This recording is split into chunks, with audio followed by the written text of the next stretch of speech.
Today I would like to share the most useful tips I was ever given about how to find time for writing a book.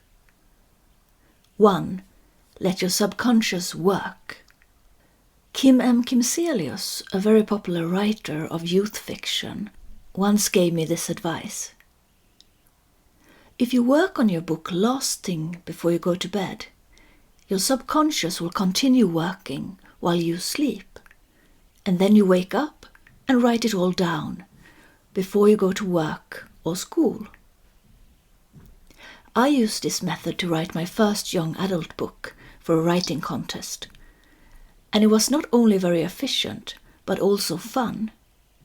I didn't win the contest, but the book was accepted by a publishing house and will hopefully be released later this year. I will be very happy if it only gets a fraction as popular as Kim M Kimselius' books about Theo and Ramona, who solves mysteries all over the world and in different historic settings. 2. Chew the elephant's ear. The thing about writing advice is that they do travel around. I came across this particular advice some years ago when I read a book by author Sölve Dahlgren about the 23-minute method.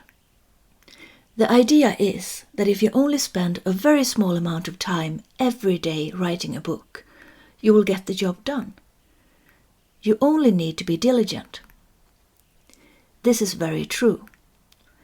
If you want to take on a substantial amount of work, aka eat an elephant, you can only get the job done by doing a little piece at a time, chewing on the elephant's ear.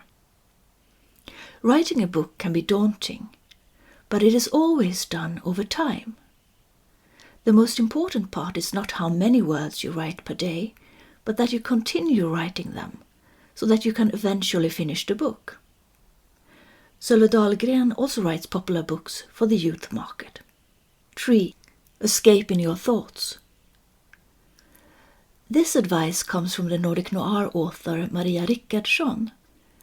Many struggle to find writing time between jobs and raising a family.